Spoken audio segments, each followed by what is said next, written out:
Jeudi le 1er juin prochain, du côté du cabaret Cogeco, on va avoir le droit à un rodage en compagnie de Jean-Thomas Jobin et on le reçoit aujourd'hui. Bonjour. Bonjour, ça va bien? Ben, ça va très bien, vous? Ça va super bien, merci. Un quatrième spectacle qui est en rodage, donc un work in progress, est-ce qu'on peut dire ça comme ça? Absolument. En humour versus d'autres formes d'art, le public est essentiel pour nous aider à bâtir notre show, pour savoir qu'est-ce qui est drôle, qu'est-ce qui est moins drôle, qu'est-ce que on a l'impression d'avoir trouvé un coup de génie quand on est devant l'ordi, puis on se rend compte en salle que c'est le grand néant, qui n'a aucun rire. Donc, c'est toujours divertissant. Pour l'humoriste en avant, il y a quelque chose d'un petit peu vertigineux, mais c'est ça qui est le fun. Mais ceci dit, j'ai quand même pas mal pré-rodé. On est dans les termes techniques, mais pré-rodé, c'est que de façon morcelée, j'ai rodé des numéros, du matériel. Puis là, je suis comme dans le début de mon rodage. J'essaie de faire un puzzle, une structure qui se tient. Donc, mon matériel, en général, marche bien. Je fais encore des essais et tout ça, mais les gens, même si c'est du rodage, ils vont passer une belle soirée. Là. J'en ai fait 5 à date, puis les soirées se passent bien. Mais c'est ça. J'ai pas encore de mise en scène. J'ai pas beaucoup de décors non plus, mais c'est moi qui teste et solidifie des blagues. Et pour les spectateurs, des fois, ça peut être le fun de voir un peu l'immersion du processus de travail d'un humoriste qui se croit drôle et ne l'est pas toujours. Vous restez dans l'humour absurde quand même. Oui, ben, je dirais que depuis mon dernier show Apprendre à s'aimer, j'ai quand même essayé de réduire le personnage. C'est-à-dire qu'en début de carrière, j'avais un personnage très stoïque, cérébral, avec un côté assez froid, de façon volontaire, mais avec l'arrivée des podcasts où j'ai été euh, plus en mode moi-même, c'est-à-dire qu'en podcast, tu es un peu plus dégagé, tu as plus un clin d'œil dans ton regard et dans ta connexion avec les gens.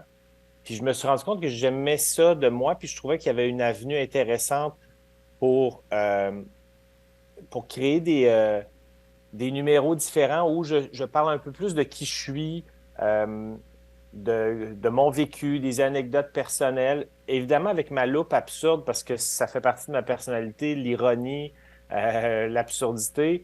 Donc, je commente des trucs que j'ai vécu avec une certaine ironie, puis aussi encore de l'humour absurde, un peu déjanté qu'on connaît de moi. Donc, je dirais que j'ai atténué mon personnage de scène pour essayer de dévoiler de plus en plus qui est Jean-Thomas. En se gardant une petite gêne, mais en dévoilant un peu plus quand même.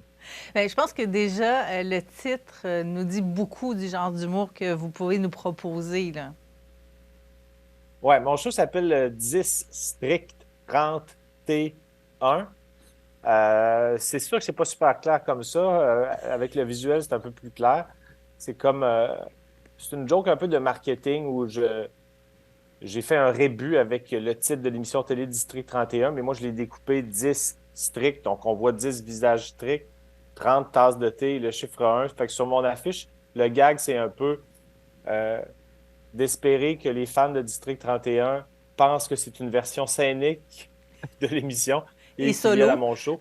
Évidemment, tout ça, c'est de l'ironie, c'est de l'absurdité. Ça n'a aucun rapport avec le contenu de mon show. C'est juste une joke promotionnelle, pardon. Mais vous êtes quand même un amateur de télévision. Est-ce qu'on pourrait prendre ça comme ça un peu? Je suis pas un grand consommateur de téléromans puis de feuilletons. C'est pas un feuilleton, mais bon, bref, je sais pas comment appeler ça. Mais donc, non, le lien, je parle de mon. En fait, je dirais que le lien, c'est que c'est un show où je m'amuse avec plein de choses. Je m'amuse avec les mots, je m'amuse avec euh, essayer de toujours garder un regard enfant ou un regard gamin sur la vie parce que je parle beaucoup de ma peur de vieillir dans ce show-là, que j'essaie de mettre à l'avant-plan mon immaturité volontairement pour dire à mon côté adulte d'arrêter d'essayer de tirer la couverture de son bord, que le côté gamin va l'emporter. Donc, je dirais que le lien, si on veut en faire un avec District 31, c'est plus l'amusement, le côté bon enfant, et c'est le côté adulte qui ne veut pas vieillir. En tout cas, c'est certain, juste à lire le titre du spectacle, justement, on a un sourire qui vient immédiatement au visage. Donc, on va certainement passer une belle soirée. Je vous rappelle, la date, c'est le jeudi 1er juin à 20h au Cabaret Cogeco. Et ce que permet le Cabaret Cogeco, oui, des rodages d'artistes comme Jean-Thomas Jobin, mais également une proximité avec les artistes qui est absolument magique, je pourrais dire. Et de voir le processus de création, effectivement, ça aussi, c'est quelque chose que les gens apprécient énormément. On commence par voir le spectacle en rodage, on le voit ensuite en salle, donc c'est vraiment là, des moments qui Très, restent gravés dans la mémoire et on vous remercie, les humoristes, de nous permettre de vivre ça avec les arts de la scène du côté du Cabaret Cogeco. ben, c'est très gentil de dire que c'est bien de revenir après pour voir à quel point le show a évolué et à quel point les gags qui ont moins marché ont disparu ou parce que l'humoriste est un peu masochiste, il les a gardés. À voir. Merci beaucoup, Jean-Thomas Jobin.